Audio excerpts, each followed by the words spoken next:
തൃശ്ശൂരിൻ്റെ സ്വന്തം കൊല്ലങ്കോട്, പാലക്കാടിൻ്റെ സ്വന്തം കൊല്ലങ്കോട് എന്നല്ലേ. നമ്മൾ ഇന്ന് പോകുന്നത് തൃശ്ശൂരിൻ്റെ സ്വന്തം കൊല്ലങ്കോട്. കൊടകര എന്ന പ്രദേശത്ത് 3 കിലോമീറ്റർ വ്യത്യാസത്തിലാണ് ഈ പറയുന്ന സ്ഥലം. കൊടകര പ്രദേശത്ത് വട്ടേക്കാട് എന്നറിയപ്പെടുന്ന പ്രദേശമാണിത്, തൃശ്ശൂരിൻ്റെ സ്വന്തം കൊല്ലങ്കോട്.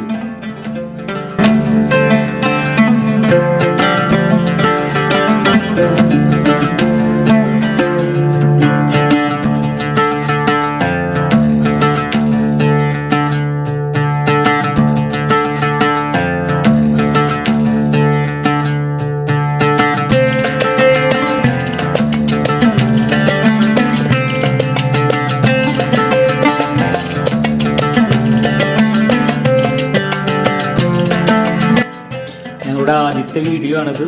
തെറ്റുകുറ്റങ്ങളുണ്ടെങ്കിൽ ക്ഷമിക്കുക. കൂടെ നിന്ന് സപ്പോർട്ട് ചെയ്യണേ.